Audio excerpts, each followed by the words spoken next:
All right, good morning. Thank you everybody for showing up. Can you hear me okay in the back? I wanted to, first of all, before we get into the program, a few thank yous and some introductions. And obviously we're in a new facility here at HDR, and I want to thank HDR and Dave Beauchamp for helping to arrange this. Dave, where are you at? Right here. Oh, you're right there. Great facility. Like I said, we normally have our programs up in Auburn, as you know. We have 100 and some odd people, and this is a group here that I wanted to get up because we have very special guests. It's a unique opportunity, I think, for Mountain County folks to hear from one of the top officials in California as far as water goes. And I'm really looking forward to hearing from Randy Fiorini.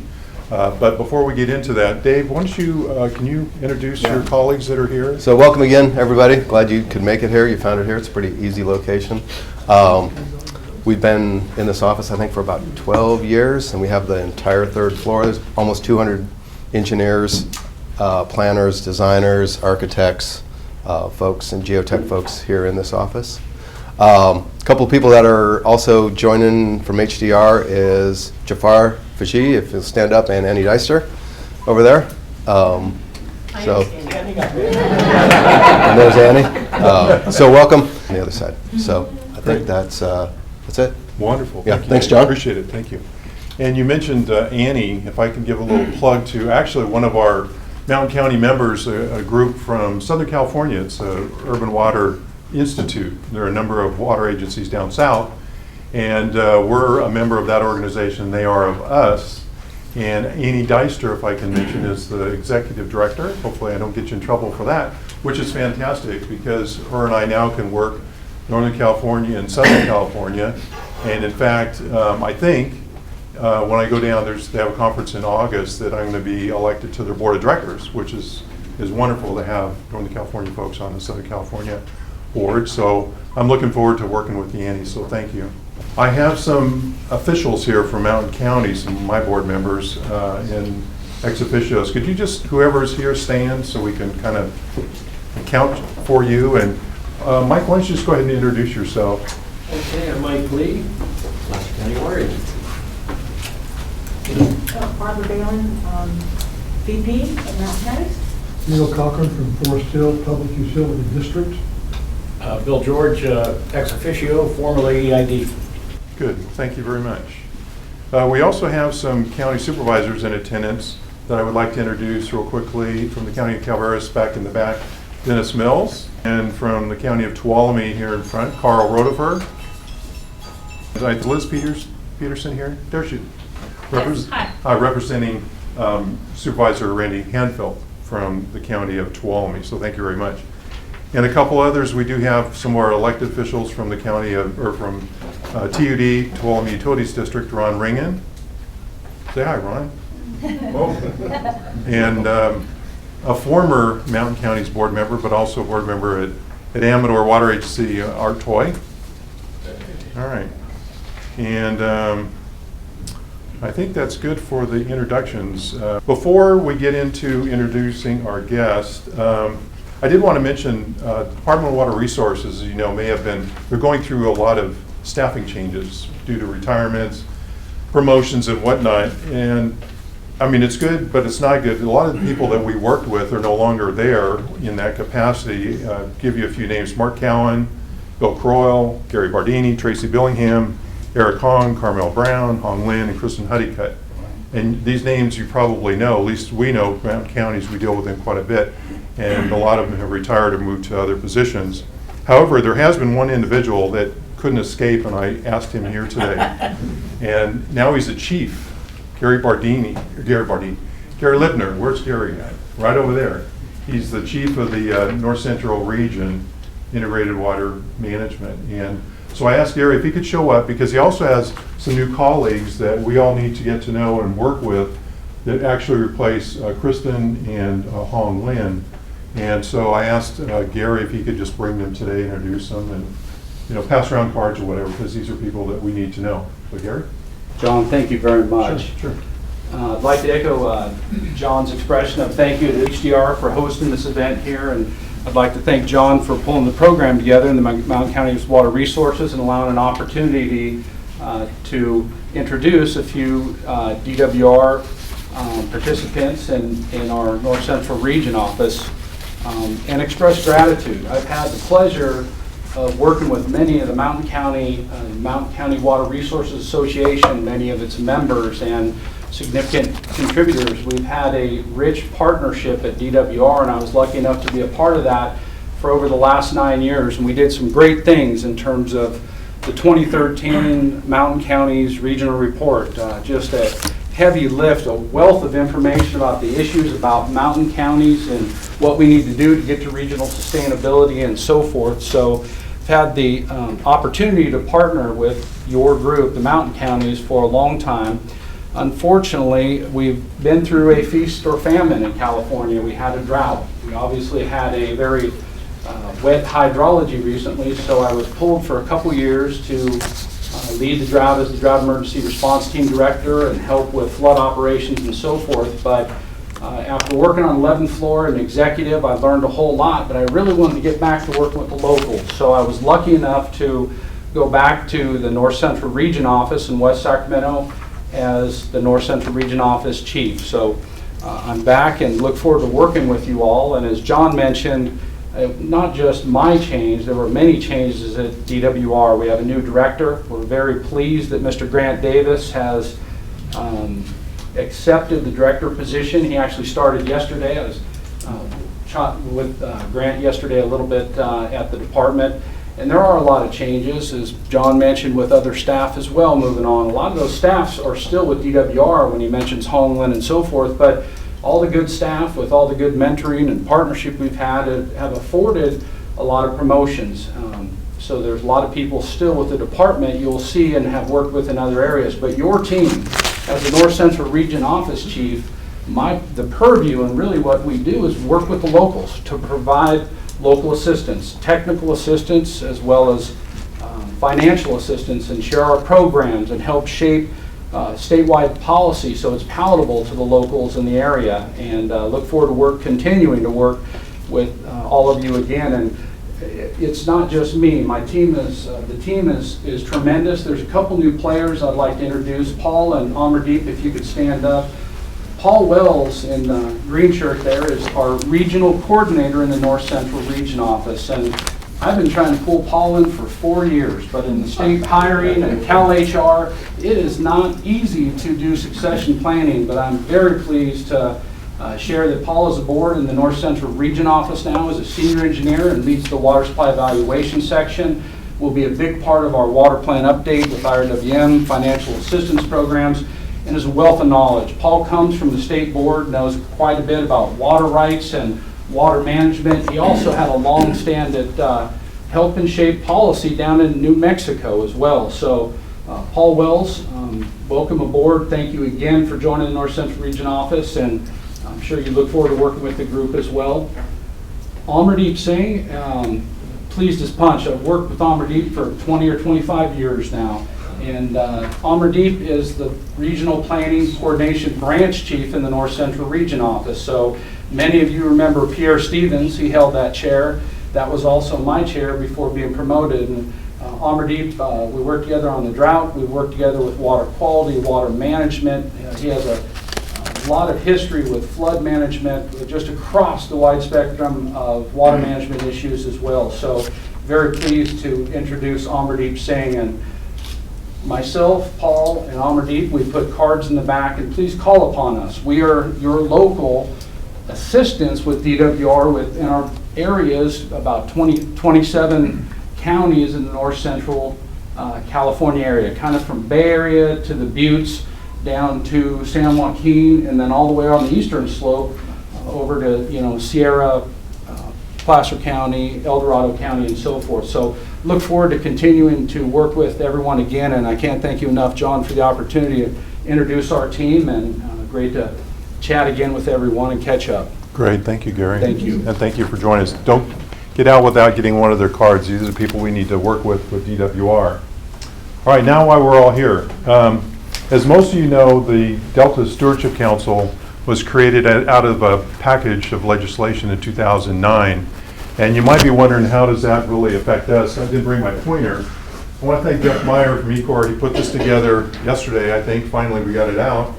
And this is where Mountain Counties comes into it. I don't know if you can kind of see from the back, but here's the California, and here's the delta, the statutory delta, and around here is the watershed. And smack dab in the middle is Mountain Counties. That's why we're involved. That's why we need to be a player and a partner with the Stewardship Council. And as you know, in 2013, the council actually unanimously adopted the Delta plan. And most of you probably don't know, Mountain County was very active in this plan and participated in it. In fact, I think we were one of the few that actually supported adoption of the plan. Now, not necessarily that we agreed with everything in the plan, but when it was time to adopt it and move on, we would work with the council on implementation, which we're doing.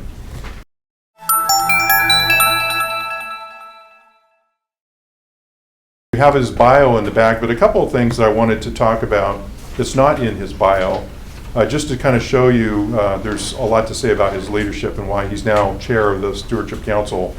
In 2009, Randy received the Aqua Emissary Award that recognizes an individual who demonstrates leadership and remarkable and visible contributions to the enhancement, protection, or development of water resources in California.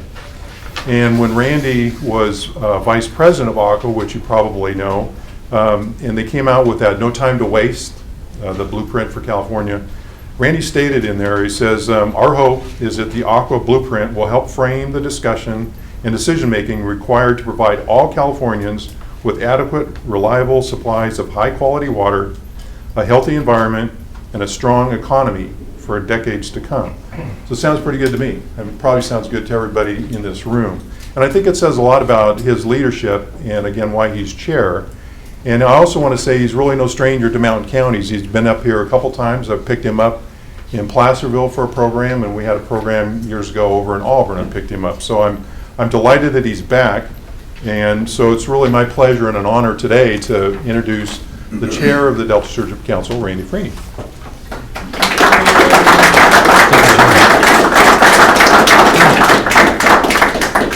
Great to be here. Great to see some familiar faces. Ron, Ed, Dave, people that I've worked with for years, dating back to my entry to statewide water policy work when I was a board member at Aqua. I've heard about this event today, and I've read with great interest about the great speaker that you were going to have. And I was really eager to come and meet this guy that was going to take up an hour and a half of your valuable time.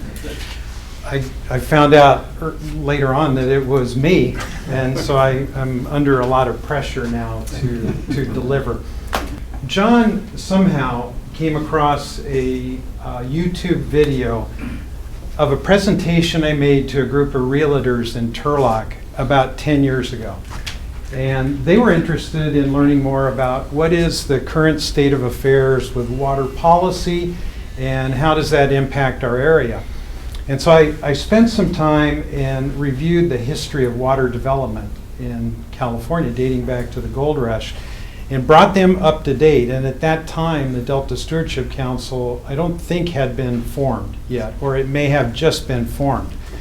But so John asked me to mimic that type of a presentation. Now I'm looking at the audience, and you all know a lot more about the development of water policy and water supply in California than the audience in Turlock did 10 years ago.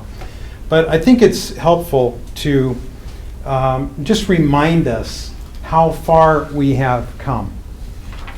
When I graduated from Cal Poly, I was eager to come back and take over the family farm, and I wanted to be the best farmer ever. And 2 or 3 gentlemen in our local area sort of adopted me and became my mentor. And one of them was a very famous local grower, sweet potato, Joe Alvarez. And he told me something that has stuck with me all these years. He said, Randy, you've had a lot of experience, you've grown up on the farm, you know a lot, but he said, I gotta tell you, the only thing constant in life is change. And that really applies to water in California. It's constantly changing. You could supplement the word change with conflict. When I go through this chronology of events that have led up to today, and then I'll talk about the role of the Delta Stewardship Council and some of the current issues that are under consideration at the state level that will impact you. I think it's important to recognize the steps that we've gone through and as a result of conflict, how things changed. One last thing before I start. Gene Bealey is like my partner in crime. Everywhere I go, he's there. I was at a Delta Protection Commission meeting several months ago, and the introduction to me was painfully and embarrassingly long. And all I could say when they were done was, Gene, my 98-year-old mother would love to hear that. And I'll be darned if he didn't provide me a CD so I could take it to her and share it. So I'm glad Gene's here. 1848, California discovered gold. That was the beginning of water development in California. By mining claims and water claims, there was initially a conflict, and so they developed the riparian water rights in 1849. Concurrently with that, there was a recognition that there was some agricultural value here in California. Lots of water in the Delta region, about 1 million acres of an inland estuary, and through the Federal Swampland Protection Act, they initiated the opportunity to transfer federal land to the state with the proviso that locals would reclaim that area for agriculture. Thus began the development of the Delta that at one time was an inland estuary that now has become a highly channelized region of about 500,000 acres of farmland. By 1855, through other conflicts regarding water, the first in time, first in right provision of water rights was adopted. Mining changed in the Sierra foothills from along the river to hydraulic mining, and through the 1860s and 1870s, tons and tons and tons of tailings were washed into the rivers that ultimately became a significant environmental problem, not only because of the clogging up of the rivers, but of the constituents such as mercury that were introduced. Mining was because of the controversy over hydraulic mining, people were looking for other ways to make a living. By 1880, dryland wheat in California had become the #1 enterprise, and that continued to mark the transition from mining to farming. In 1887, a senator was elected from Modesto, C.C. Wright. And at this point, much of the land holdings in California were large acreage owned by a few people with mostly riparian water rights.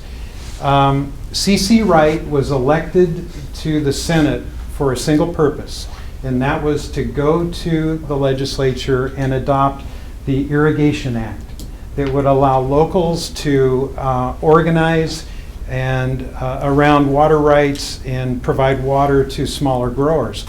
It was a huge conflict at that time. The irrigationists were the small landowners that saw an opportunity for water development to be delivered to them in the valley floor in particular, and began farming smaller acreages. The anti-irrigationists were the historic large landowners, and they thought that irrigation was a threat to their livelihood, even though by that point the over-farming of wheat had begun to result in declining yields. So C.C. Wright was successful in passing the Irrigation Act in 1887, and I'm proud to say, because I'm from Turlock, the Turlock Irrigation District was the first irrigation district formed in California, with many others to follow very rapidly, such as Modesto and Alta Irrigation District and others. Coincidentally to this, We're now past the Civil War, and Thomas Edison is doing his thing and creating a light bulb, the electric motor, generator was developed during this time. And so with the development of the Irrigation Act and the ability to develop reservoirs on streams that historically had been operated for mining, now you have an opportunity to not only develop water supply, but also offset the steam and the coal generation for electricity with hydroelectricity. So it was the connection of those two events that really transformed California. Water development in California began at the local level, and then it proceeded to the regional level. Examples, by 1900, Turlock Irrigation District built a diversion dam on the Tuolumne River, the LaGrange Dam. At that time, it was the tallest in the world. In 1913, Congress passed the Raker Act that enabled the city and county of San Francisco to ultimately build the Hetch Hetchy O'Shaughnessy Dam, backing up water in Hetch Hetchy. Interesting story about that.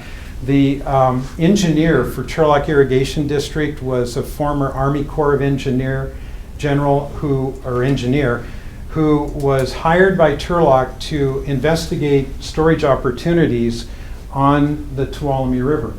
And he was up in the canyon, and he bumped into a scouting group from the city and county of San Francisco. At that time, San Francisco was one of the largest population centers. He came back to Turlock and he reported, I think we're going to have to look lower down the river because the city and county of San Francisco is scouting things out. So ultimately, Don Pedro Dam was built well below where Hetch Hetchy was ultimately built. 1914, because of again, conflicts over water rights, the comprehensive water right permit system was enacted. So we have pre-14 water rights and post-14 water rights. 1913, LADWP developed the Owens Valley Aqueduct. 1926, East Bay Mud built Pardee Reservoir. At that time, Pardee was the tallest reservoir in the world. Again, due to conflict, 1928, the Public Trust Doctrine, which was a federal doctrine, was incorporated into the California Constitution. We go from regional projects such as the LA Aqueduct and East Bay Mud and Hetch Hetchy to state and federal projects. In 1933, partially because of the reaction to what had happened in the Owens Valley, the area of origin rights were established. Very, very important doctrine for those of you in mountain counties.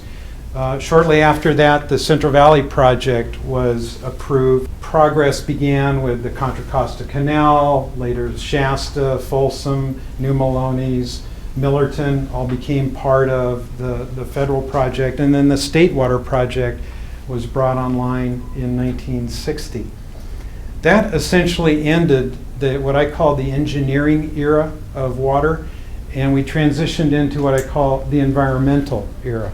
In the 1970s, well, actually in the late 1960s, and I remember this as a kid, my parents had the book Silent Spring by Rachel Carson, and it was it addressed the problems with DDT pollution on the environment. As many of you probably know, in World War II, DDT was dusted on the troops for pest control. It was relatively safe for humans, but it was very, very toxic and long-lasting in the environment, and Rachel Carson highlighted that. She was sort of the beginning of the environmental movement that led to a number of federal and state legislative acts. The National Environmental Protection Act that created the Environmental Protection Agency, Council on Environmental Quality, Marine Protection Research and Sanctuaries Act, the Endangered Species Act, the Clean Water Act, the Clear Air Act, Safe Drinking Water Act, Wild and Scenic River Act, and the California Environmental Quality Act. All of this happened in the 1970s.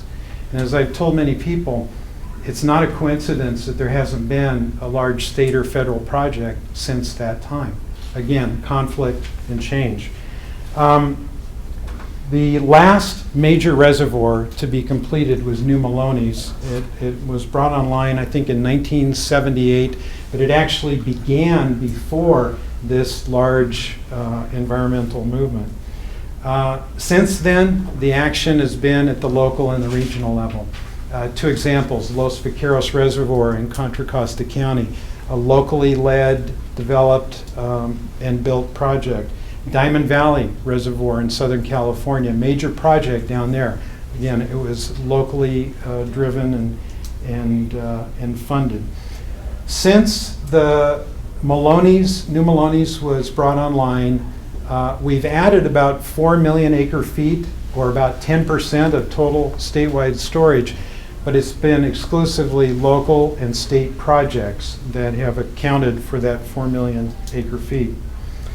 1986 to 1992 was a significant drought period in California, and the attention shifted from developing water supplies to what are we going to do in the Delta, which had become the hub or the switch yard for the state and the federal projects, and the apparent conflict between water operations and the environment, particularly some key species of fish. 1994, in response to trying to figure out what to do about the Delta, the Cal-Fed Bay Delta group was formed. In 2005, when I was at Aqua, and John mentioned this, we were at actually 2004, we were at a board retreat. Dave Brenninger was there and remembers, I think we were in Cambria, and we were all sitting around the table and we were going to discuss, what are going to be our priorities for this next year?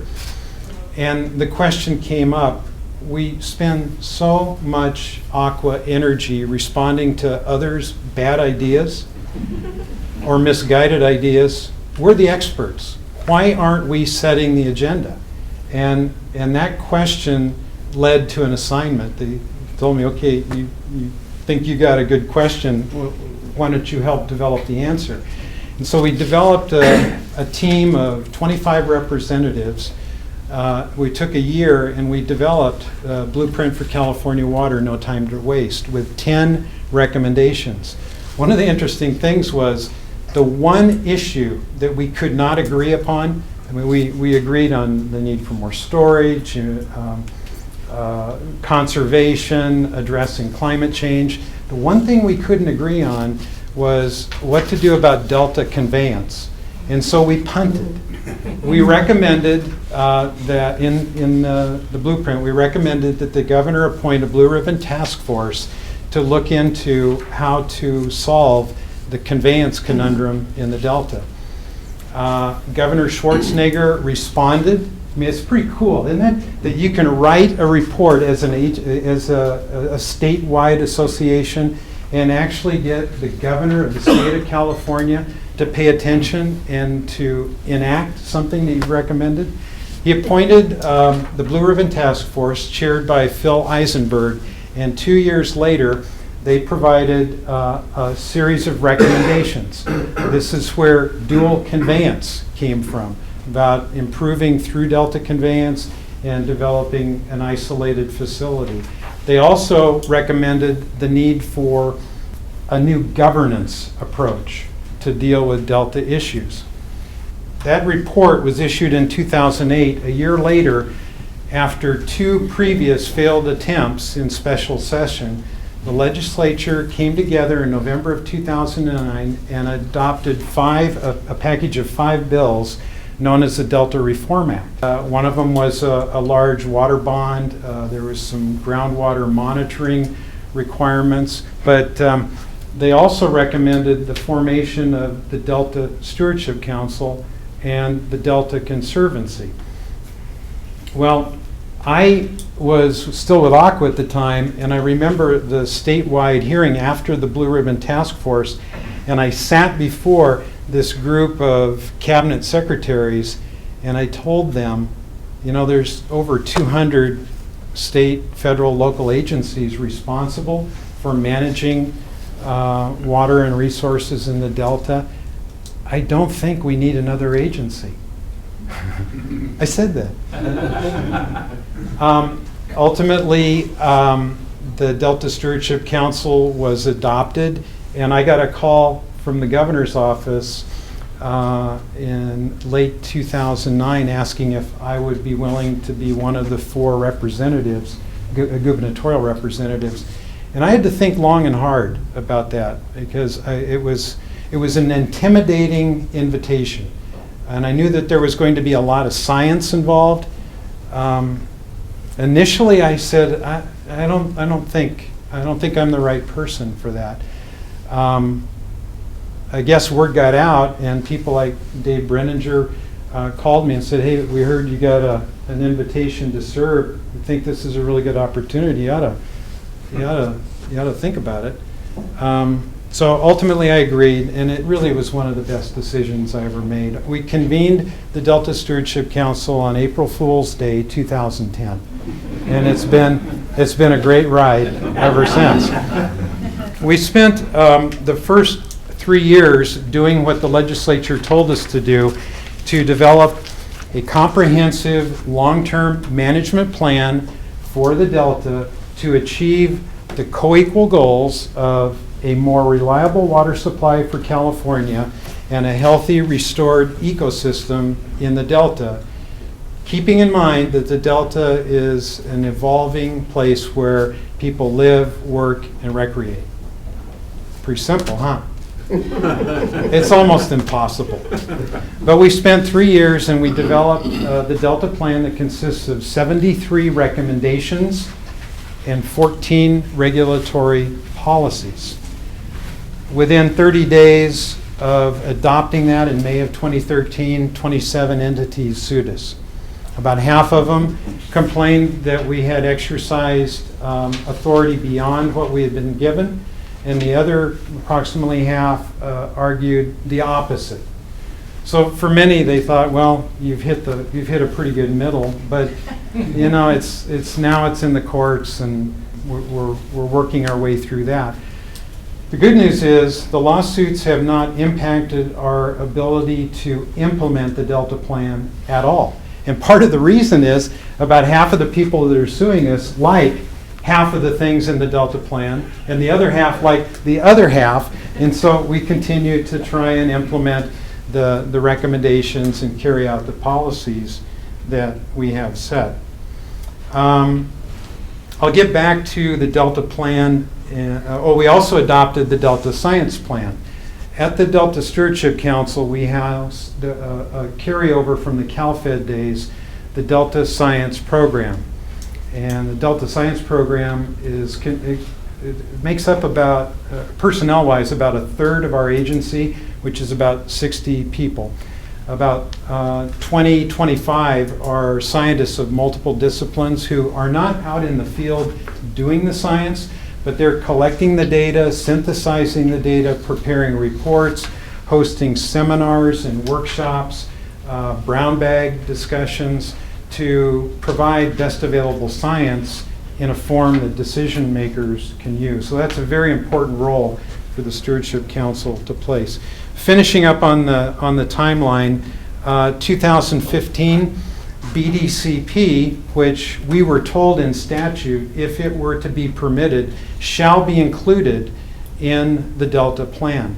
The governor decided to bifurcate BDCP into Water Fix and Eco Restore, which has an impact on our work, and I can talk about that in a little bit. But some significant things happened in 2005. Proposition 1 passed, providing $2.7 billion for increased storage, as well as money for the watershed, money for ecosystem restoration in the Delta, and other things. The State Groundwater Management Act passed. First time, well, It had been 100 years before when appropriative rights were established. Now we have groundwater rights. And I really want to applaud the legislature. I know it was a very difficult thing to come to, but SGMA is the right way to do water regulations. They've provided the locals ample opportunity to organize themselves, develop a plan, and then to implement it. Too often at the federal or the state level, there is the thought that we're just going to dictate what should be done, not recognizing that one size doesn't fit all, and particularly in water. What works in Turlock may not work in Folsom or Auburn. So I think SGMA has a chance of being something very helpful to restore groundwater balance, but done in a way that locals will have a lot of control. Other current issues underway, there's a water conservation legislation under development now. I hope that they can take the lead from SGMA and to develop a water conservation bill that provides more local control. We'll see. That's there's a legislative work group that's working on it during recess, and they'll be coming back at the end of the month. Groundwater, I call it groundwater remediation. There are probably some of you here that know a lot more about it, but there's a concern about the declining water quality, particularly in the San Joaquin Valley. At the upper stratas, nitrate pollution is a significant problem. To go below the Corcoran clay layer to get to non-nitrate polluted water, they're running into arsenic. So it's a very difficult situation, particularly on the disadvantaged communities in the San Joaquin Valley. So there's an effort underway to try and figure out how to fund water quality issues in the San Joaquin Valley, and that's in process. DWR and the Central Valley Flood Protection Board are working on an update to the Central Valley Flood Protection Plan. That's been underway for several years, and that will result in assigning dollars that need to be spent in a priority manner. And we're working with them from the Stewardship Council related to the Delta levies. And then the State Water Resources Control Board is currently working on an update to their water quality control plan. We're learning a lot about the difference between percentage of unimpaired flow and functional flow. We're also learning that there are non-flow measures that can be implemented that will help the environment and maybe achieve better conditions in the Delta with more than just adding flow. Stay tuned. Some of you are probably intimately involved in the Sac River tributaries. Some of you may be involved in the San Joaquin River tributaries, but that's currently underway. The Stewardship Council has been working on 3 important amendments to the Delta Plan.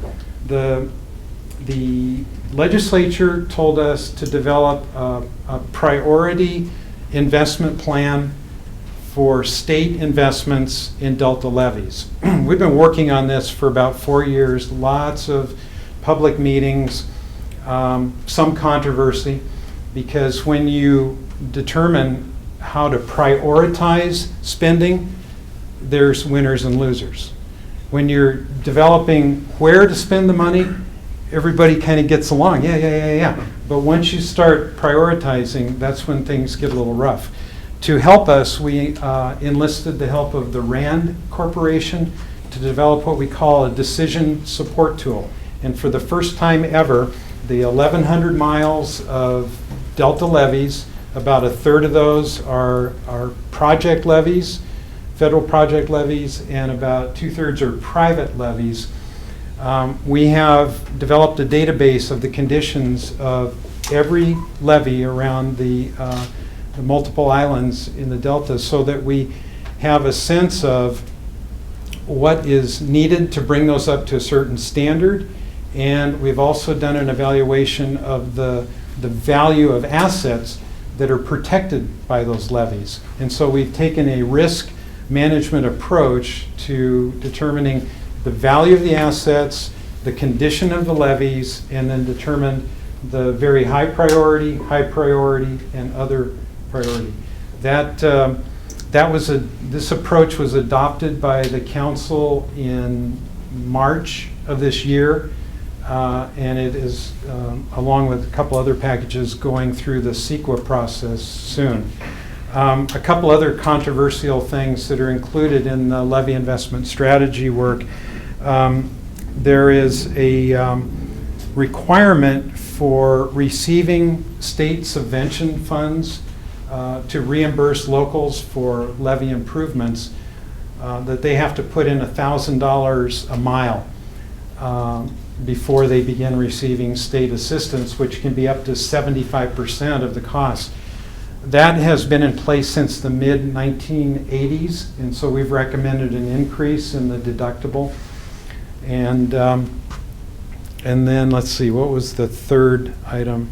See, it must not be very controversial, Gene, because I don't remember what the other one was. But anyway, the prioritization and the increase in the deductible are part of the package that's going to CEQA to get public comment on the environmental impacts.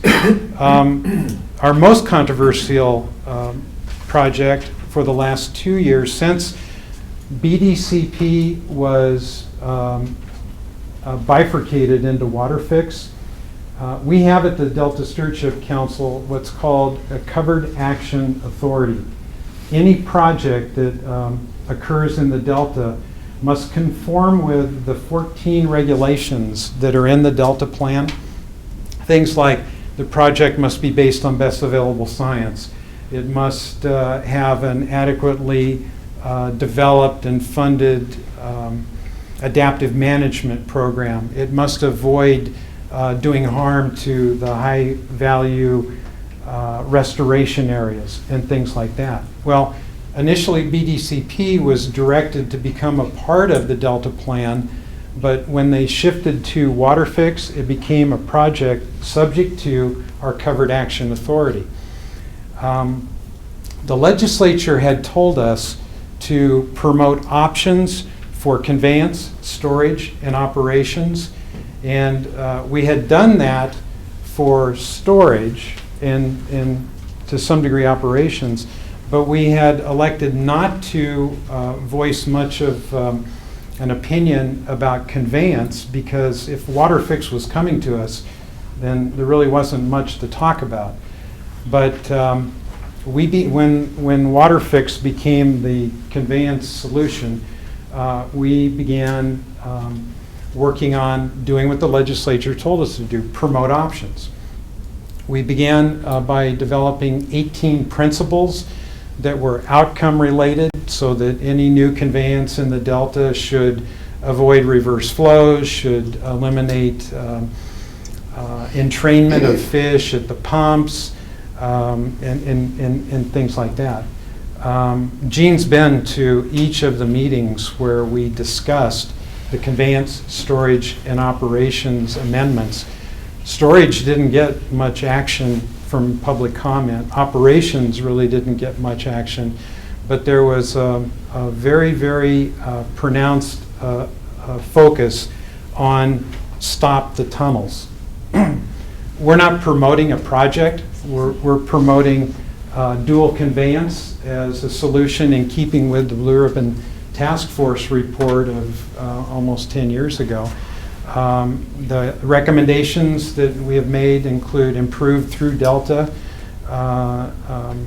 conveyance, as well as an isolated facility. We don't underground. We chose that above ground would be too disruptive to the Delta, but we've promoted the option of an isolated facility that would be underground with multiple intakes. So that's as far and as definitive as we went. But it did provide the public an opportunity to express their opposition, particularly Delta residents, opposition to water fix or the tunnels. So I understand why they came to us, but that is a product that was endorsed by the council in June and is going to CEQA for further public review. The final item that we've been working on is, how do we know if the Delta plan is working? How do we know that the recommendations that we've made, if they're implemented, are making a difference? Well, we created performance measures, and these are very, very painful things to develop. Each performance measure is backed up by about 15 or 20 pages of data, but it provides the Stewardship Council an opportunity every 5 years when we review the performance of the Delta plan. We can measure our progress against those performance measures, and that will inform us as to whether we need to alter our recommendations or if we're on the right track. When BDCP, so that's, we've updated the performance measures, so we've got the levy investment strategy, we've got conveyance, storage, and operations, and we've got performance measure amendments that are all going to CEQA. Probably you'll receive a report in a couple of months, and this will all go through public review, hopefully to be adopted into the Delta plan sometime next year. The next project, and the last thing I'll talk about, is that Chapter 4 in the Delta plan deals with ecosystem restoration and enhancement. When BDCP was bifurcated, there were a number of conservation measures that were ecosystem related that sort of became orphaned. So we're working with the Department of Fish and Wildlife to sort of revitalize those conservation measures. They've been holding public meetings, getting public comments, and we're going to begin addressing the kinds of changes that would be advisable to make to the ecosystem chapter in the Delta. Keep in mind, our responsibility is to balance water supply reliability with a healthy, restored ecosystem in the Delta. So can't do it all at once. We do it in sequence, but each of these initiatives that are underway is important. We meet monthly. We could have anywhere from 40 people to 400 at our meetings, depending on what the topic is. And coming from local government, and having chaired some rate hearings, I understand why it's important to provide the public an opportunity to become invested. We try and be as responsive as we can. We appreciate the public input, but clearly, we have not been able to satisfy everybody all the time. With that, John, I think you've given me some props. I think if people have questions, I might use the props to help answer some of those questions. And you know what's up here, so if I've missed something, Okay. you can ask the right question. Paul? Thanks for the great exposition of all the history that we all have experienced here. Sorry to put you through that. No, it's wonderful. Expert. There's a great book that maybe you've used as a reference there called The Great Thirst, which goes through all the various issues. Question for you on some new developments on the science about Delta Renewed and that program that is being developed and promoted by various scientists. Have you guys started to talk about that at the Stewardship Council? I know it's something that builds on some of the work that you've done in the Science Board, but it does seem that they're now taking seriously the food not flows issue in ways that we really haven't seen before. The answer is going to be a little bit lengthy, but I think it's important. The San Francisco Estuary Institute is a policy and science group that has been primarily focused on the San Francisco Bay. And they have a great track record of producing some excellent publications. The Delta Stewardship Council teamed with SFEI to produce 3 reports. The historic Delta, the current Delta, those titles aren't quite right, but Delta Renewed is the 3rd in the series. And what they've done with great graphics and great charting have projected possible futures for a renewed Delta, such as interconnected riverine habitat all along the Sacramento corridor and along the McCollum corridor, because currently much of the habitat restoration work that has gone on in the Delta has been the result of mitigation for other projects. And so they're one-off projects, largely in the Yola bypass, but there's not the interconnectedness that the science folks tell us we need to enhance the food web in the Delta. So yes, we are very, very supportive of the recommendations coming out of the Delta Renewed report. I encourage all of you to get a copy of it. It is really, really well done. We helped fund that. To take it a next step, we've spent some time with them and recently developed a memorandum of understanding to try and better bridge the science needs of the Bay and the Delta.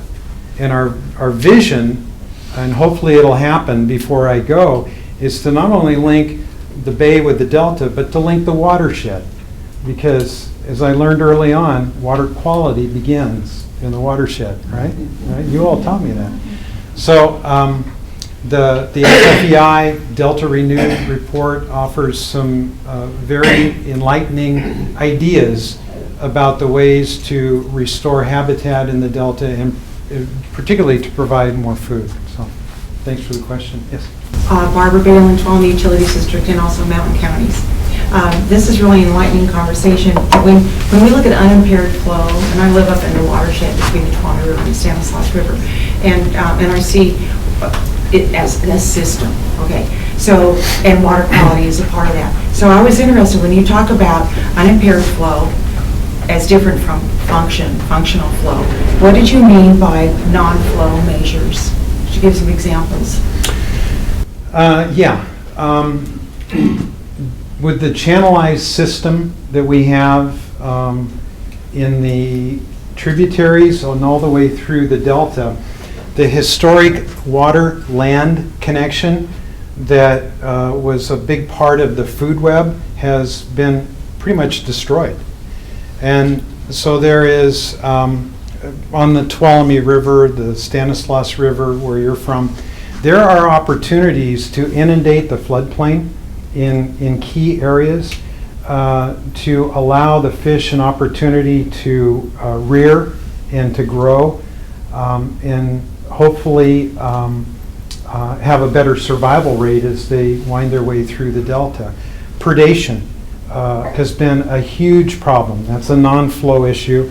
The Turlock Irrigation District, in preparation for a FERC relicensing, has done some fish studies, and they found as high as 94% of the out-migrating salmon are being consumed by bass.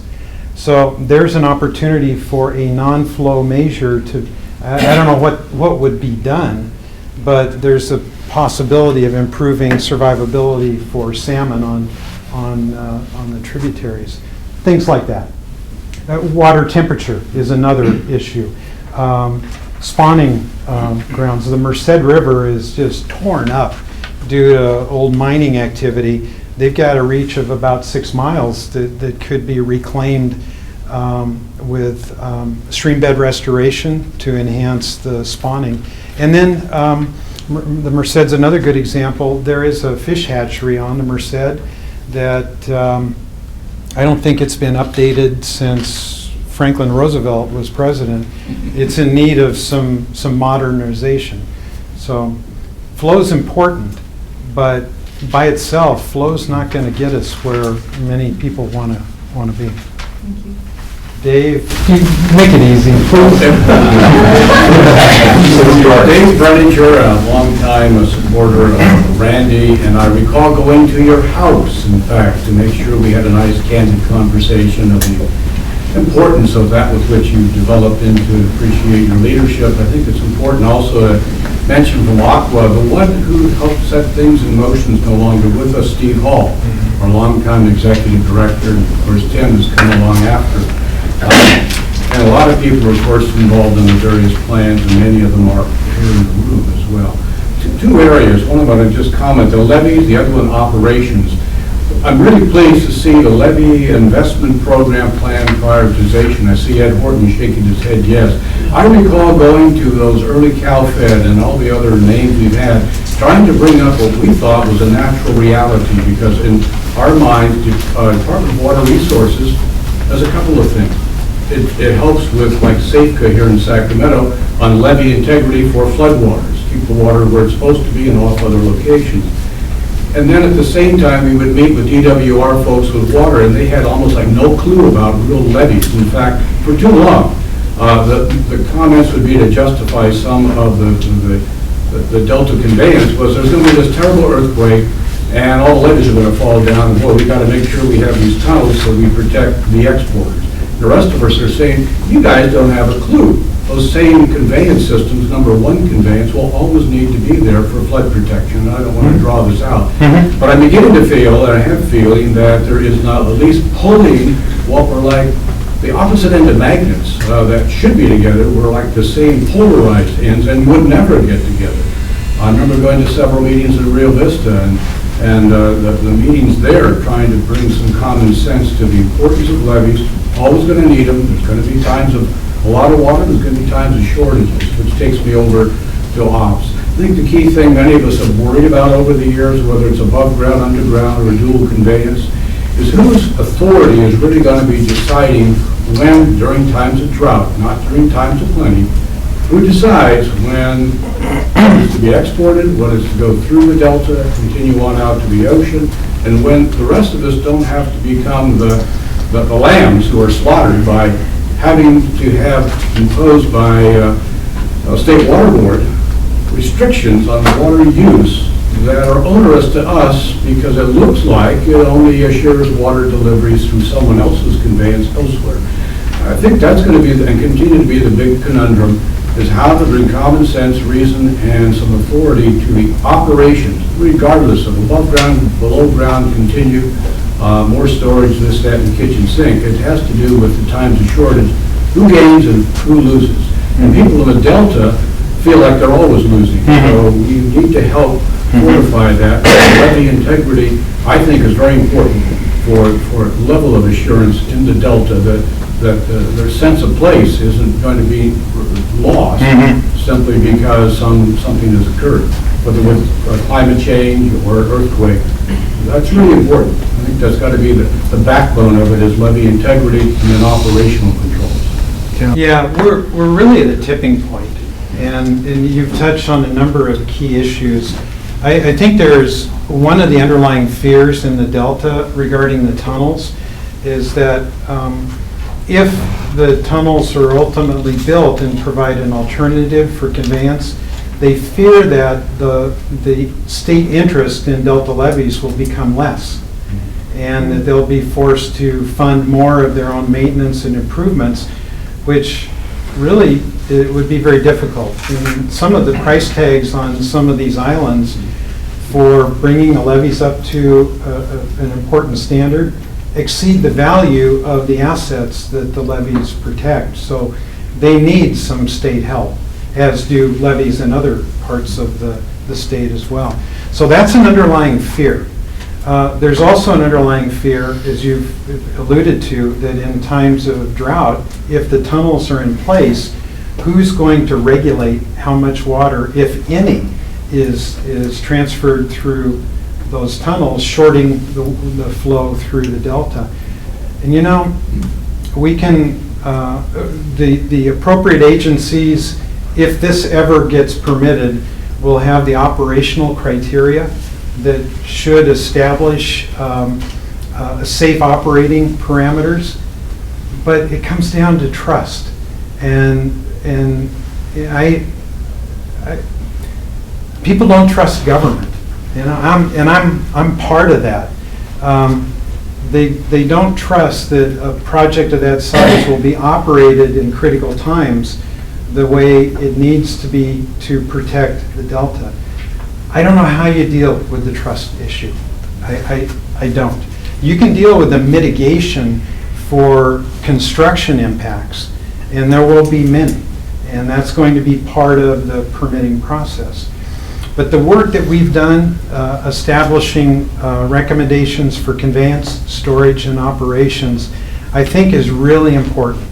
We don't have a regulatory component, but we've essentially set the guidelines for how water and conveyance should be integrated and operated, not just in the Delta, but in other areas in support of groundwater replenishment and water supply reliability and for environmental purposes. I hope that the regulators will, once we have gone through CEQA and have this conveyance, storage, and operations amendment complete, I hope it will help to shape the direction. And if the recommendations that we've come up with were to be followed, I think it would go a long way to building better trust. But, frankly, if you have a year like 2015, even if you had tunnels, there was probably minimal times when the flows on the Sacramento River would have been high enough to utilize those tunnels. And they need to recognize that going into it. This last year, no problem. So you're right to point out that the pressure point is in those dry years when Sacramento River flows are less than optimal. Yes? Elizabeth Leaper, El Dorado Irrigation District. I think one of the areas where the Delta Plan and mountain counties may come together is water transfers. And I was just curious if you could maybe remind me of the Delta Stewardship Council's current position on water transfers for covered actions and any distinction between short-term versus long-term water transfers. We have two policies. Single-year transfers, when we adopted the Delta Plan in 2013, we were getting mixed input from interest groups about the potential benefit or harm of single-year transfers. So we allowed for an exemption from our covered action authority for single-year water transfers for 2 years to give us a chance to evaluate more information. We held public hearings and ultimately amended the plan to remove the sunset and to allow single-year water transfers to avoid covered action authority. The reasoning is that, number one, moving more water through the Delta, just in a general sense, you would think is going to benefit the environment. So we could not identify any way that single-year water transfers, as far as the Delta was concerned, were going to harm. We liked the regulations that the Department of Water Resources and the State Water Resources Control Board had on area of origin, so that there would not be the chance of over-pumping groundwater in support of single-year transfers. So we recognize that the timeline to identify the need for a single-year transfer, to identify a source and a willing buyer and put all that together and get the permits in place to use the DWR facilities is very short. And if you added another restriction, a covered action certification and potential appeal, it could blow up the opportunity. So we've done what we can do to encourage expediting single-year transfers. Multiple-year transfers are still subject to our covered action authority. It sounds kind of hard, but it really isn't. Again, there's only 14 regulations, and not every one of them would apply to a multiple-year transfer deal. It's simply the proponent of the transfer must file a certificate of consistency that it's consistent with the 14 regulations. We have not received any multiple year transfer certificates of consistency, but there have been a number of single year transfers. So that answer the Yeah, question? and then could you just briefly explain, in terms of the rationale for treating the long-term transfer as a covered action as opposed to the single year not being? And what's the rationale for that distinction? It's just, it's an activity that's occurring in the Delta, and we have regulations related to flow. So it's just an opportunity to ask the project proponent to check in and make sure that this multiple year transfer is going to be in keeping with the flow requirements in the Delta plan. It's not onerous, but clearly, you know, the water transfer market it's tough, and we don't want to do anything to prohibit somebody from making a reasonable transfer of water by delaying the opportunity. Yes? Yeah, my name is Dawn Hudson. I'm with that Democrat newspaper, and I've heard that this whole Delta Tunnel project is really sort of like Chinatown too. And it's a plan to transfer water down to billionaire farmers in the San Joaquin Valley and to Los Angeles, which has a lot of votes. Can you respond to that? The Delta Stewardship Council has not only a regulatory role, but we also have an appellate role. If the water fix, the tunnels, if they are permitted, then through the appeals process, it's likely that there will be multiple entities coming to us appealing the consistency of that project with the Delta Plan regulations. So stay tuned. If this project ever is permitted, the first step in the appeals process will be coming to the Delta Stewardship Council, and we will hear the evidence of the rationale behind the tunnels, and we'll look at it with an eye towards the consistency of our 14 regulations, and we will make a determination. Yes. Mike Tisa with Jacobson, Jamin and Associates. Recently, I worked with Stanislaus County to provide comments on the substitute environmental document for the unimpaired flow proposals from the state board on the Stanislaus, Tolney, and Merced. And one of the things that stood out to us was that the level of analysis that went into the environmental document looked like it was sufficient for them to conclude very broadly that there would be significant adverse, unavoidable impacts to groundwater resources, water supplies, agriculture, related areas. But it wasn't sufficient for balancing of co-equal goals.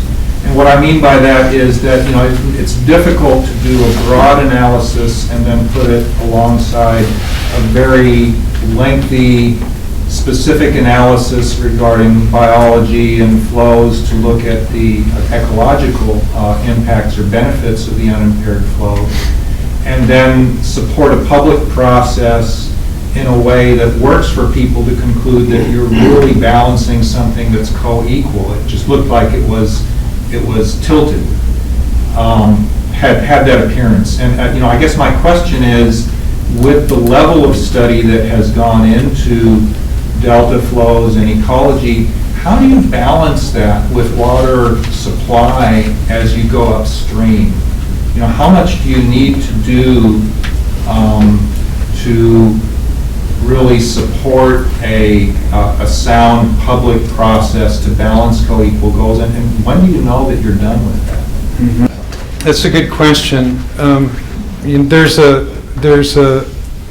There's a need for a lot of scientific input. If you break down the system, if you take the tributary, and I'm pretty familiar with the Tuolumne River. I sat on the Turlock Irrigation District Board for 16 years. We used to meet every week. Can you imagine? Board members, weekly meetings, and my packet would come on Friday, be about an inch thick, and I'd spend the better part of Sunday after church reading through and preparing. We got involved a lot in water operations because we operated Don Pedro, California's, I think, 6th largest reservoir. And we were subject to FERC flows and maintaining adequate in-stream flows and so on and so forth. So if you take that reach of just using the Tuolumne as an example, there's been a lot of research done on what do the salmon need. One of the controversies over the unimpaired flow, percentage of unimpaired flow approach versus the functional flow approach is that, and there's a really good scientific report authored by Yarnell, I think it's Sarah Yarnell, and co-authored by 2 of our lead scientists, Cliff Daum and Peter Goodwin. And this report describes the difference between natural flow and a functional flow that could be applied in support of the biology of the fishery. And in the case of the Stanislaus or the Merced or the Tuolumne, your primary species is fall run Chinook salmon. We have a pretty good idea of when they need water to signal the return to the spawning area. We have a pretty good idea when they need pulse flows to send out the smolt and the fry. And so there is a way to establish scientifically base in-stream flows plus pulse flows targeted to particular times based on the biology of the fish. So that addresses the need for the tributary. Now you get to the San Joaquin River and the flow through the delta, you need to set outflow standards, not only for fish but for water quality purposes too. So it's kind of a building block approach. The criticism of the unimpaired flow approach is that it depending on how it's implemented, might not take into account as much as it needs to the biology of the fish. As an example, if you had a year where you had very, very high flows in the tributaries in December and January, ordinarily that's a time when you want to store water for multiple purposes. And with the advent of the State Groundwater Management Act, in the watershed and in the Sierra foothills, and then into the valley, there's going to be a need to take high flows and apply those for groundwater recharge. That's in our future. But if you were using an unimpaired flow approach for in-stream flow calculations, you could be applying a lot of water in December and January, when it really doesn't do the fish any good, when you could be storing water for other purposes. And then if you have a year like we've had recently, where you have a drop-off in February, March, April, and May are really dry, what are you going to do? So the functional flow approach is scientifically a much better way to do it. Now you could apply a functional flow approach using a percentage of unimpaired flow to calculate a block of water, that would compensate from wet years to dry years. The conundrum I see is that how do you know if it's a wet, dry, or average year if you're basing it on the flow? You don't know until the end of the year. And for all of those of you who are water managers, you're making your plans in the winter. You know what your storage is, so you anticipate a 90, 10% exceedance, and you begin developing your graphs. You know what the minimum in-stream flows are. You project ahead. You cannot wait until you're midway through the season to determine what your flows are going to be, because you might run out of water. And that's the fear. I don't know if I answered your question, but Yeah, I had fun. Maybe super clearly. I guess your answer was in the stream, and that's where most of the focus has been. So where we saw the disparity was that the substitute environmental document looked at impacts outside the stream, in the upland areas. And, what are the impacts to the community that's going to be affected, the ag community, water supplies, and so forth. And that was done in very broad brush strokes, to the point where you couldn't tell where and to whom, and to our way of thinking, how great the impacts would be. So it's difficult with all the years of study as to what's going on inside the stream to put the same amount of study on the upland areas, but it just seemed like that there was too much of a disparity for a balanced process. And I think that's a fundamental issue that's going to need to be addressed for good public policy. Yeah, I share your concern, and the functional flow approach is somewhat like the Vernalis Adaptive Management Plan.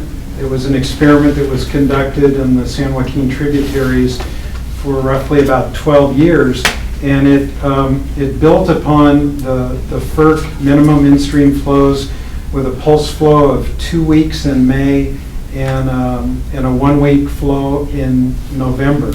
The scientists said the experiment was a failure because there was not enough water applied. Well, the districts said, well, it was a failure because the bass ate all of the majority of the fish, so it's no wonder they didn't. And that was coupled with reductions in export pumping. So if you take that functional flow approach and you extend the VAMP to, instead of a 2 week May pulse flow, 6 or longer April-May flow, and instead of a 1 week November flow, a 2 week November flow, that would be a good place to start to experiment how the fish respond. And it wouldn't involve a lot more water. Then if you couple that with floodplain inundation and rearing ability with predation control and stream bed restoration, and maybe reenacting the gate at the head of Old River. And again, I'm more familiar with the San Joaquin system. But all of these things combined could achieve the goals that the Water Quality Control Plan is seeking without the negative impact on the local economies. And I sense that from those that I've talked to that are a part of those negotiations, that things are moving more in that direction. The problem is that the State Water Resources Control Board will tell you, well, we don't have any authority over non-flow measures. And so they're depending upon a negotiated settlement offer to be brought to them that will include those. And there's a lot of people working very hard to try and find the right balance. Randy, as you were talking, it reminded me of what I know our colleagues here from Roseville and the city of Folsom had to do about 2.5 years ago. You might recall that Folsom Lake, by January, was going down so rapidly for, according to those who operate Folsom, good purposes downstream. But it was beginning to literally expose the bottom of Folsom Reservoir, the intakes for the two communities and others of which they're totally dependent on flow out of Folsom. And they had a news conference and brought a lot of attention to the issue, and things changed. But it's an example of when the formula is followed too closely by others anticipating good weather is going to come, good weather meaning snow and rain. It didn't happen. Luckily, some things did turn around. That was ceased, and then it did fill. But it was a grave concern to all of us, and especially so when decades ago the water forum here in Sacramento on the American River was brought together, and we all had a peace treaty how to get along together without an Auburn Dam, which is really the backbone of it. But it actually did a lot for helping those who have surface water help those who have groundwater and vice versa. So I think there are very good examples, and I would again compliment the two cities I mentioned, and also the water forum. as somewhat of a template of trying to envision the future, but when you don't control the hand on the switch or on the valve, you can end up with a water supply you thought was so important being given higher priority, which you alluded to earlier on the levees. So I think there's some good lessons learned, and probably very good examples to give as to why when it looks like we're getting to drier times, how people have got to begin to meet and think through how to make it work, don't just operate off of some criteria. Because the reverse happened some years ago, when the cofferdam at Auburn had to blow out, and the Corps was like, no, we want to hold all the water we can. But they just about overtopped the levees, again, the critical importance of the levees in the American River, and would have flooded all kinds of things downstream. So some of us in the area of Oregon and in the immediate foothills have unfortunately had an awful lot of examples of near failures on the system until rationalization came around. You know, Dave, you remind me, I haven't mentioned climate change, and that's a huge driver of change. The Folsom Lake decline wasn't just American River. It wasn't isolated to American River issues. It was part of a system that at some point, and I think largely due to warming temperatures and during drought times, there was a desire to enhance cold water pool in Shasta in support of a winter run salmon. And so more water was taken out of Folsom and New Melones in support of, through delta flows and salinity control, to preserve water that historically would have been released from Shasta. So it's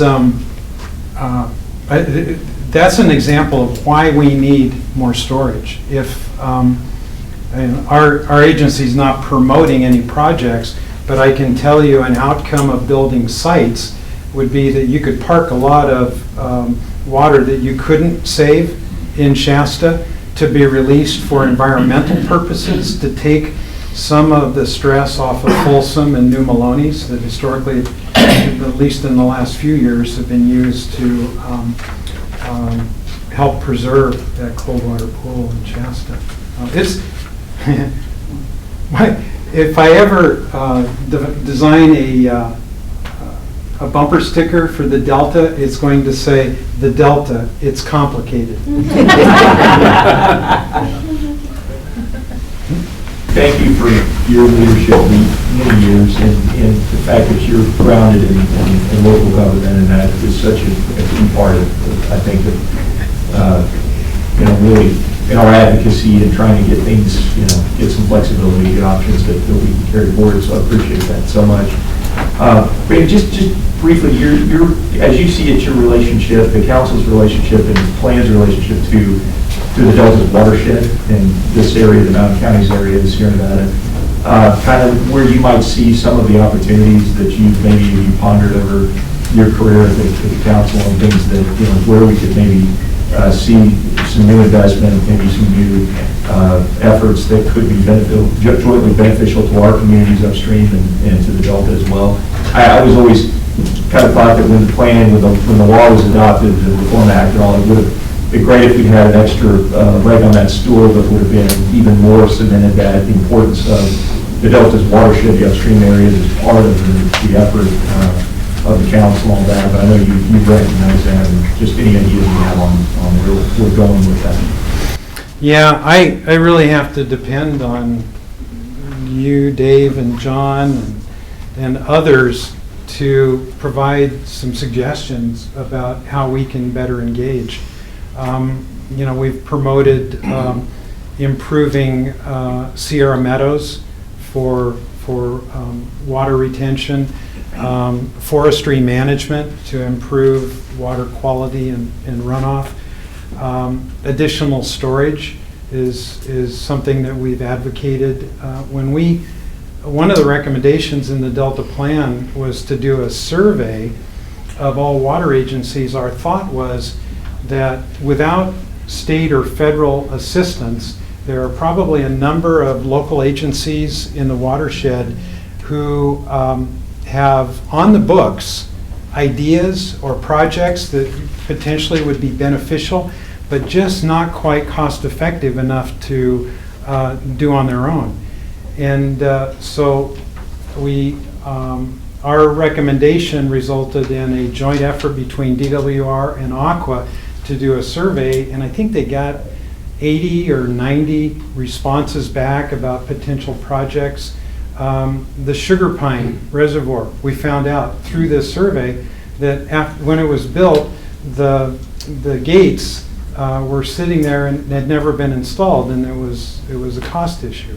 And there were a number of things that you could call low-hanging fruit to improve water storage in the watershed. Interesting. When we get 85 responses to that survey, after Prop 1 passed and there was $2.7 billion, they essentially did the same survey and they got 300 responses. So money matters. So I'm wide open to suggestions about recommendations that we can make, but those are the areas that we've entered into. I have to point out, during the development of the Delta Plan, in particular, Tuolumne, Calaveras, and El Dorado counties were just about every one of our meetings. Yes. Kind of tagging on to that. Who are you? Carl Rodefer, Tuolumne County Supervisor, also Director on the Tuolumne County Water Agency.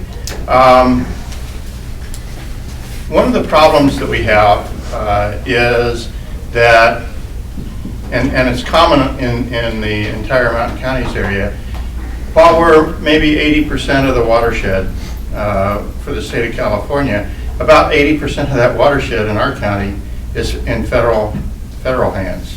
Okay, so there's a really disjointed, uncoordinated process of trying to get things done in terms of watershed management. We have to deal with the state, we have to deal with the feds. There doesn't seem to be a real good coordinated approach between state, local, and federal governments. It's kind of like a whole bunch of one-on-one kind of relationships out there. I mean, even talking to, we just had Tim Quinn from Aqua come up and do a tour, and we gave him a presentation and trying to get Aqua to support some federal legislation that's out there. But it's just like you got to go touch all the bases, and there isn't really a coherent strategy to management of the total water system that we all rely on throughout the state, and it affects the Delta. Obviously, all of our problems run downhill with the water, and you're eventually going to get them. So, do you have any thoughts on that, or any suggestions? Yeah, that's my job. When the Delta Stewardship Council was formed, we were not given a lot of authority.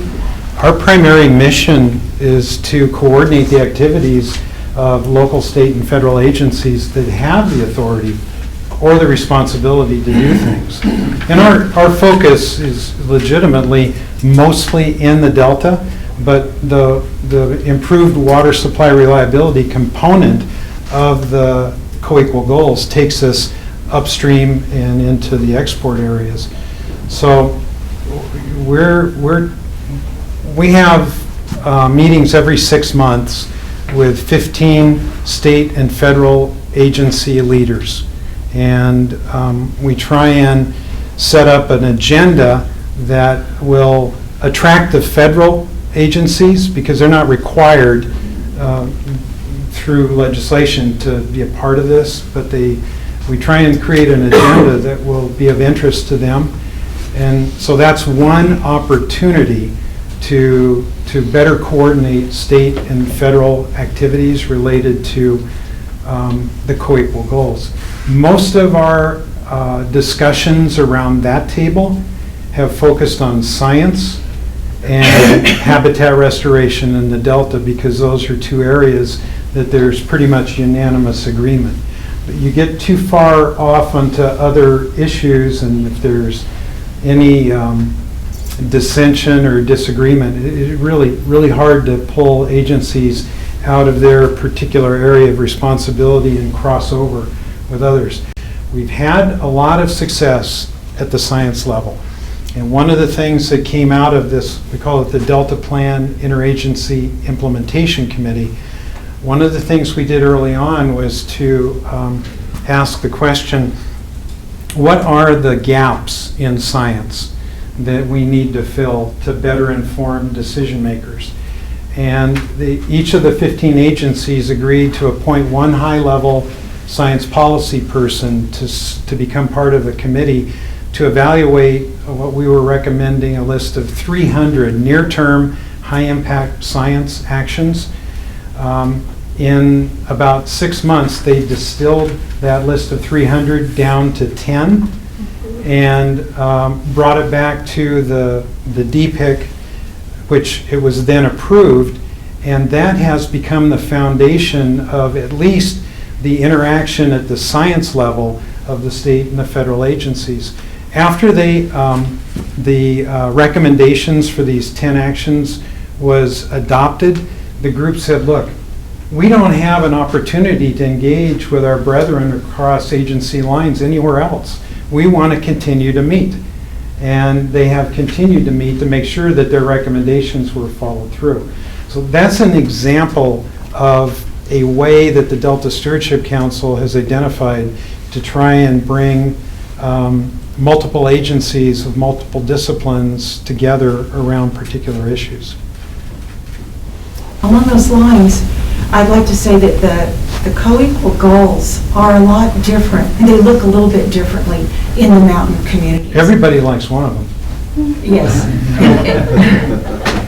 So, well, as you look at, I lost my train of thought. But, I'm sorry. Okay, so I can relate to that. when you look at species, okay, and you look at some of those values, and I know the focus has been on salmon, but in the mountain communities, those lines are blurred, so that you're getting into food chains within food chains. You're getting into what all species need, which is food, water, and cover. Okay, those immeasurables. And so as you go up the gradient, those co-equal goals, in my opinion, are much less defined, so that you have your agriculture even looks different up there. Water impoundment or water sequestration isn't, or storage, doesn't take the form of man-made infrastructure. It can be the soil, it can be in the trees, and so pumps don't look like pumps. Pumps have pine needles on them. So it's different, and we are knitted into that environment. So it's kind of like wanting to get a pound of flesh out of, as in The Merchant of Venice. It's very hard to just extract any sense of efficiency within the whole construct of Mother Nature. And so we live more in that co-equal goal that is the food, water, and cover aspect of it, which is immeasurable, and it gets back to this gentleman's question about the definitions change and the emphasis change. We are definitely living within that community. So, the feds, I think, have known that for years. I don't know where I'm going with this, except that I would like to impart to you that the co-equal goal emphasis shift as you go into the foothills. Yeah. And agriculture does double duty, for example. Yeah, and every area have challenges.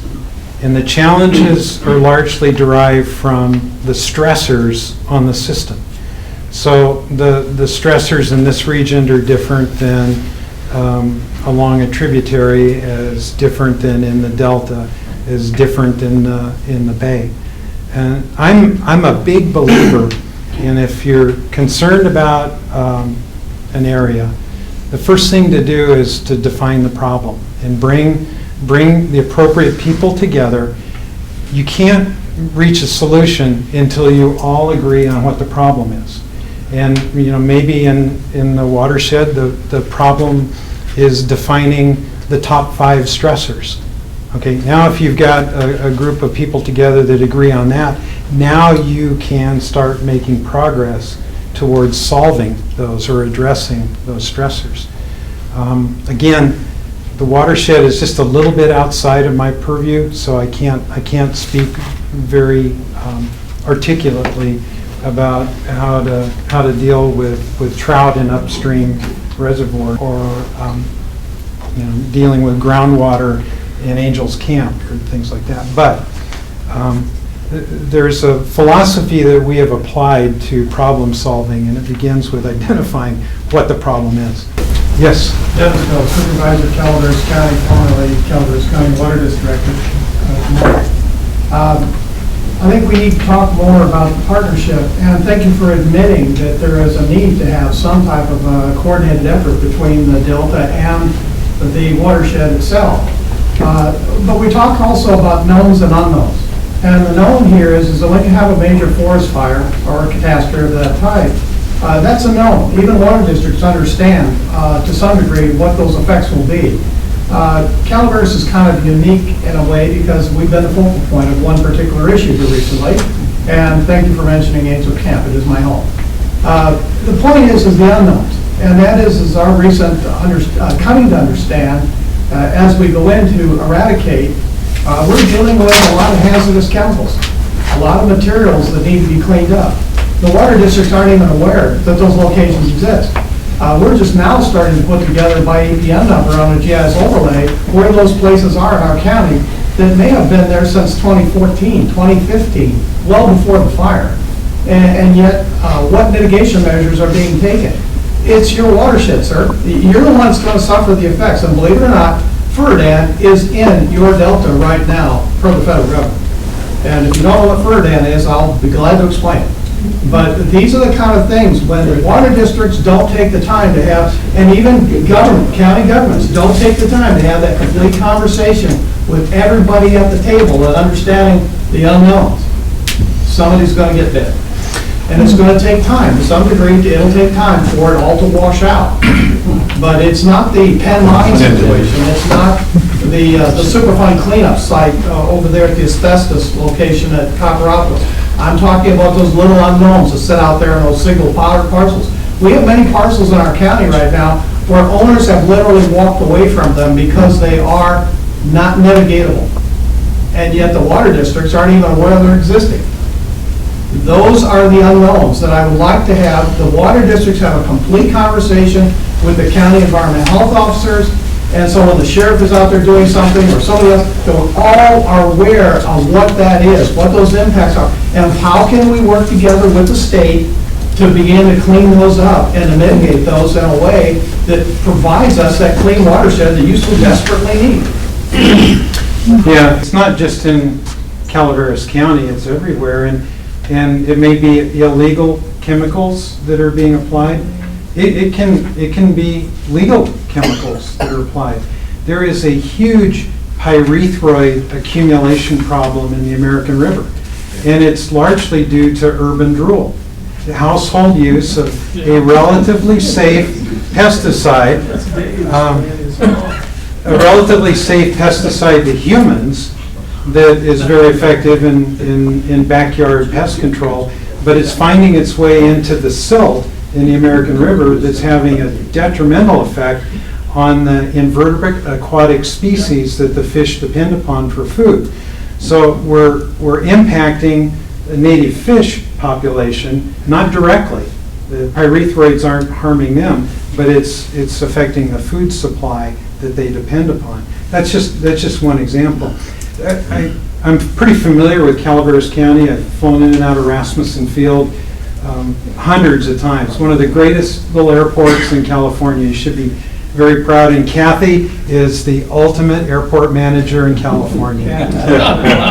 Sorry, I don't park my plane there. It's over at Columbia. No, that's to your loss. Yeah. Well, Thank you for coming to Columbia, by the way.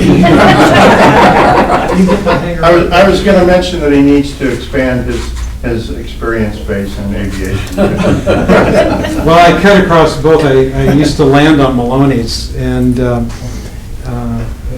many times. On floats, not on wheels. What role does the Ag Commissioner have in your county related to this problem? Only to the degree of what pesticides are identified and what mitigations can be done. But it's strictly, I think, more to the environmental health aspect of what our environmental health department does with it and trying to identify those locations. because literally it more falls into their realm of responsibility than it does the Ag Commission. This may sound foreign to you, but as a state agency, we welcome local input and recommendations. I don't have a solution for your problem, but if you do or others do, we're more than willing to consider recommendations for improving conditions in the watershed, in the Delta, in the Bay. Randy, these guys are tougher on you than any of the press. Gene, no one here has called me an idiot. I like this group. Come sit on my board.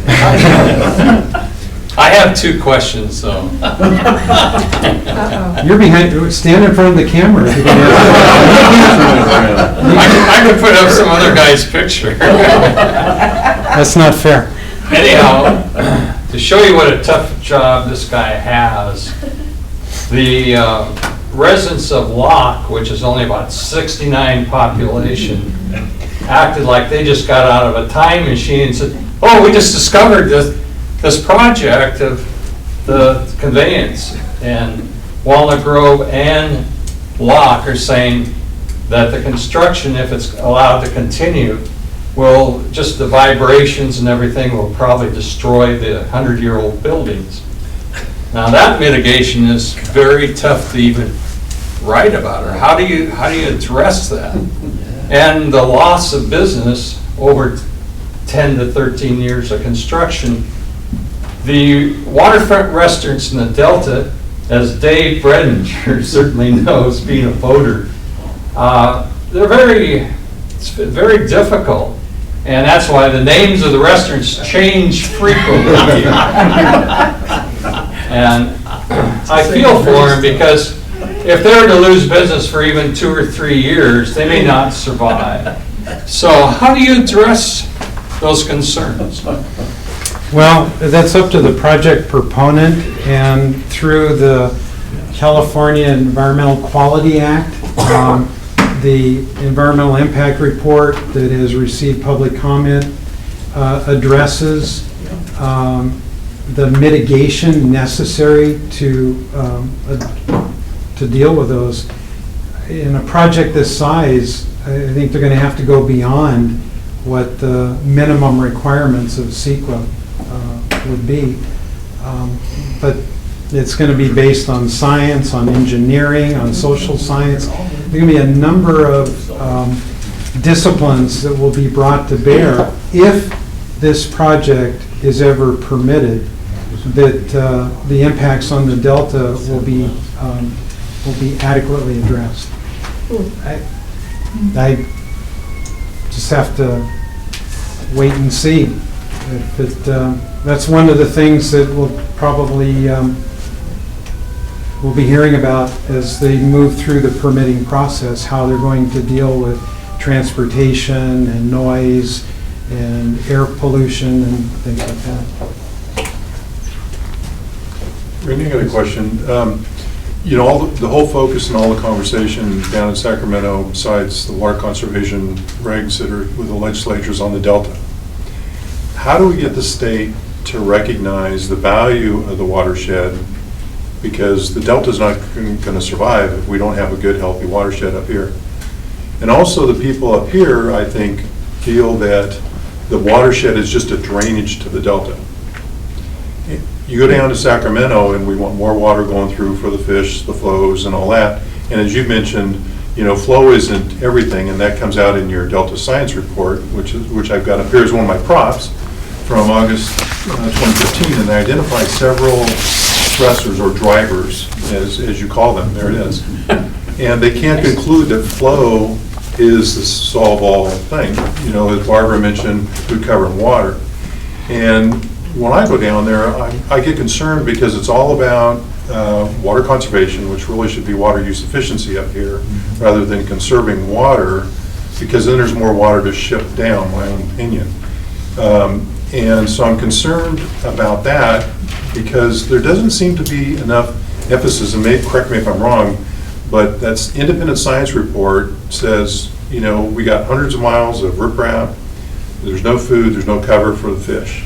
And yet, there's a lot of interest just to push more water for flow, whether it's natural, functional, unimpaired flow or whatever. How do we get the story to change to where we really try to focus on the report that came out from your independent science board? And Peter Moll even talks about all this stuff that's down in the Delta that we're not fixing. It just seems it's easier to tell people to conserve up here, then it gets into our water rights issues and all. How do we get the state to recognize that we need to take care of the watershed and we need to fix the problems in the Delta rather than just pushing more flow down? And I was at I think when Phil was the chair of the Stewardship Council, and they were talking about, well, we need more flow to reduce the toxins.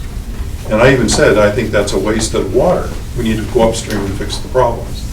The striper problem, fish, you know, I know that there's a battle there with the fish industry because if there's no stripers, you know, and all that, but I know for a fact that you can go down at the confluence at Sacramento San Joaquin, and I myself will, it's tough to catch stripers down there. Jenny catches them, I don't, but you can catch the little ones all day long because the limit is, they have to be 18 inches. And you can catch them 15, you know, and they have big mouth. I mean, they're eating a lot of stuff. So it seems like we're not trying to fix, you know what I mean? Yeah. And correct me if I'm wrong, but when the independent science board comes out with all of that data, I mean, I'm not a scientist, but it seems to make sense to me that we should focus on those problems rather than just figuring we can just draw more water out of the Sierra without our reliability up here. It's a co-equal goal thing. Yeah, whatever solutions are in store for the system must be comprehensive. So there's not going to be one action that's going to have a major impact and fix things. And that's the role of the Delta Science Program, we think, at the Delta Stewardship Council, is taking advantage of all the research and the data that's collected from monitoring in every part of the system and synthesizing that and developing what is best available science. And then going to the regulatory agencies such as DWR and Fish and Wildlife and the state board to inform them what the science is telling us. Our lead scientist presents before the State Water Resources Control Board quarterly. And the Fishes and Flow report is one of the examples of the reports that he's providing the 5 members of the state board and their staff as to what best available science is suggesting. In addition, we conduct a biennial Delta Science Conference. It was held last November in Sacramento, and there was, I think, 1,500 registrants with 4 days of presentations and workshops. And the common theme through most of those presentations was the fish are starving, that we've got to do something to improve the food web, particularly in the Delta. That's an example of an approach to a comprehensive solution. If you look at the kinds of measures that it would take to improve the food web, it's going to be multiple things in multiple areas, including pollution prevention in the watershed. So the best I can tell you is that we have a list of recommendations to try and drive progress in the right direction, and then we're using our science program to supplement that, to provide the latest and best information, and hopefully presenting it in a way that decision makers find usable. And there's useful science and there's usable science. And we're trying to provide usable science. Okay. How do we get more attention up here, though? Well, I think mountain counties, Aqua, individual water agencies represented that represent the mountain counties are good advocates. Again, when we were developing the Delta Plan for 3 years, multiple mountain counties were represented and were a part of developing the Delta Plan. Next year, we'll be doing our first 5-year review of the Delta Plan. And currently, launching in August, will become the ecosystem chapter amendment. So at least at the Delta Stewardship Council, there's public opportunities to engage in amending the Delta Plan to take into account considerations that would be important to the watershed. I've got a few more props up there I just wanted to kind of go over. There's 3 documents. The Delta Plan, there's a summary up there, but I wonder how the Stewardship Council works with DWR and the other state agencies to talk about the Delta Plan, the California Water Action Plan, and also the California Water Plan Update 2013, and the regional reports that are, a lot of work has gone into all those from each region. How does the council, do you work with DWR, and how do you integrate these documents that have all been to the governor, a lot of time and effort by a lot of people, not to just have them go up on a shelf? And I know you go with the Delta Plan, but how does that connect to the Water Action Plan and the Water Plan Update 2013? The Governor's Water Action Plan was implemented 4 years ago. We were at the table and helped develop that. Essentially, what you'll find is that it defers to the Delta Stewardship Council's recommendations and policies for all matters related to the Delta. So we're very prominently a part of that. You know, the water plan includes things like the Salton Sea and other areas that are well outside of our purview, but as it relates to the Delta and a portion of the watershed, they have referred to our recommendations as that should guide activities and investments. In the water, the California Water Plan that's updated, what is it, every 3 years? Seems like it's a constant process, but I was reviewing our recommendations yesterday in our water supply reliability chapter, and one of the recommendations to the water plan was to incorporate assessing and evaluating the water supply recommendations that are included in the Delta Plan as a part of the water plan updates. So we have representatives at that table. I engage with the directors of the agencies such as DWR and meet regularly. Our staffs are meeting weekly on various projects, whether it's the levy investment strategy work or conveyance, storage, and operations, or through early consultation. As an agency, we provide project proponents the opportunity to come and meet with us to help them better understand which of the 14 regulations their project might be in need of being consistent with, and to help them through that. So DWR has had 4 or 5 restoration projects in the Delta that have been covered actions, mostly land subsidence reversal projects.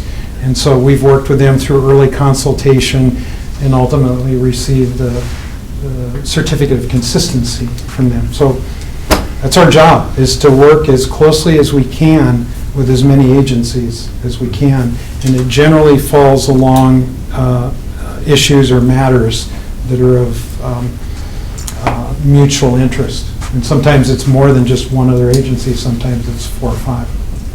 Okay. I'd like to try to wrap this up. Will we have any more questions? Barbara, you have another question? Yeah, you brought up subsidence and stressors. Is that a stressor on the Delta, the over pumping of the groundwater that's causing subsidence? No, it's not the overpumping of the groundwater. In fact, in the Delta, irrigation, the primary means of irrigation is drainage. because the water is infiltrating those bowls, particularly those that are heavily subsided. Subsidence is a result of the oxidation and the erosion of the peat soils that have continually been farmed in a way that is, quite frankly, unsustainable.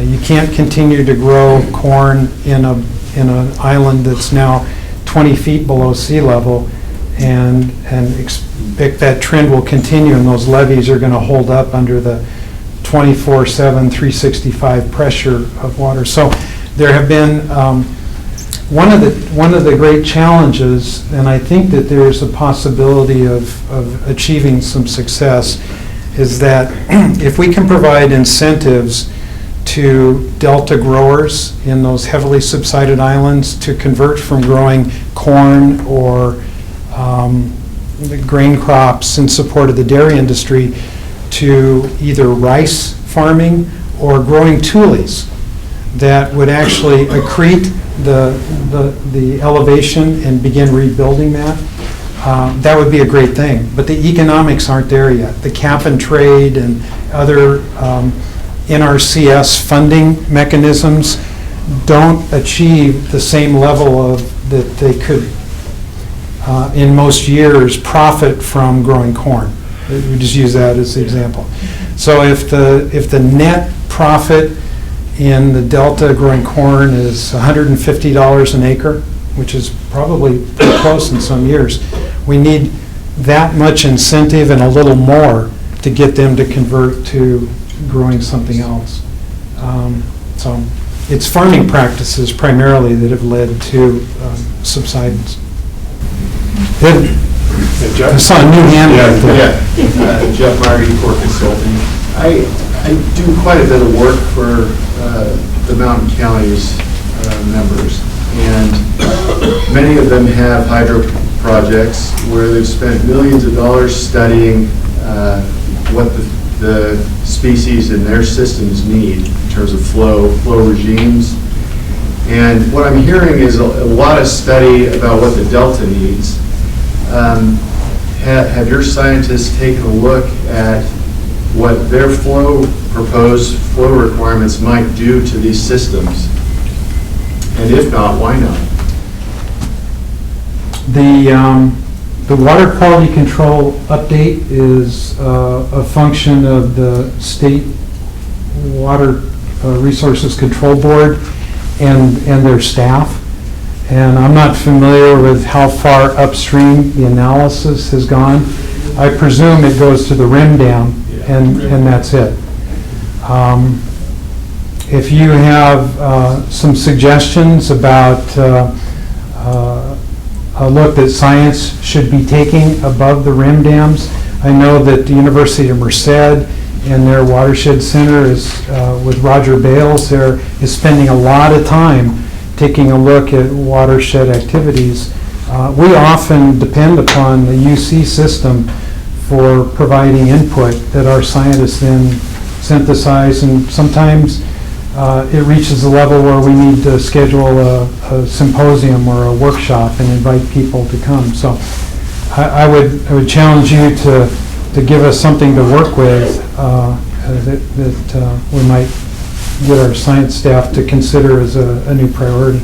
Well, as a follow-up then, does that mean that the bypass requirements don't extend up above the rim dams? I don't know. I think there are others here that are more familiar with, my focus has been on the tributaries below the rim dam and through Delta. That's been my focus. So if I need to shift my focus higher, help me figure out what that should be.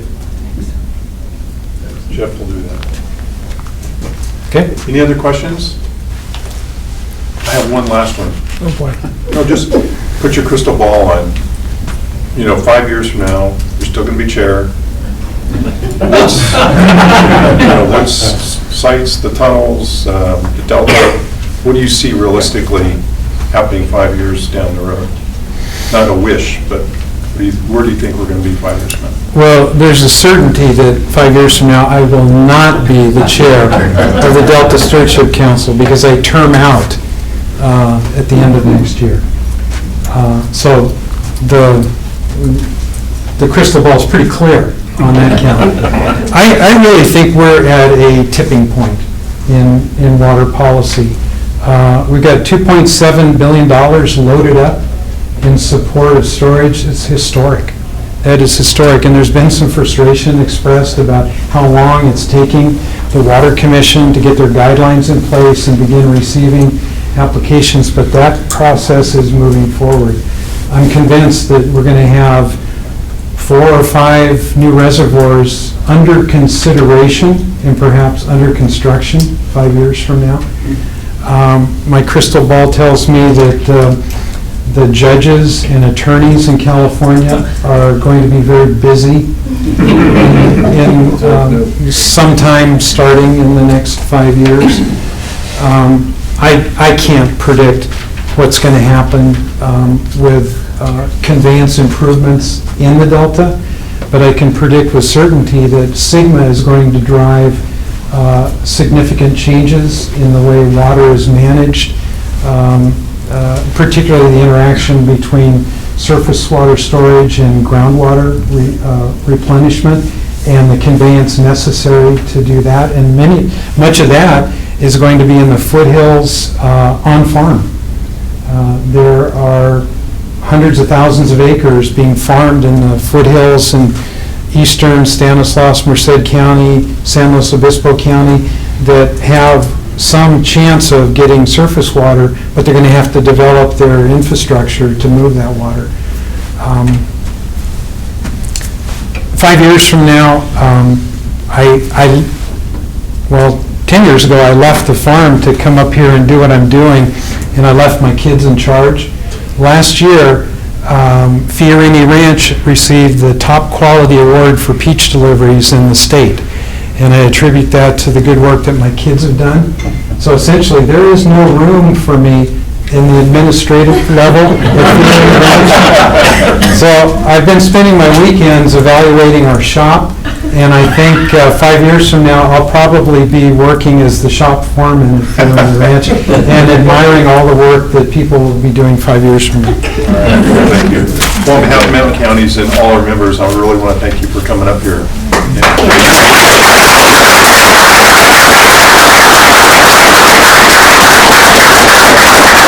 Hopefully this was worthwhile. We are going to be going to lunch over at Land and Ocean. If you have another question for Randy, we'll be over there. And I want to thank everybody for showing up, and hopefully it was worthwhile. Thank you.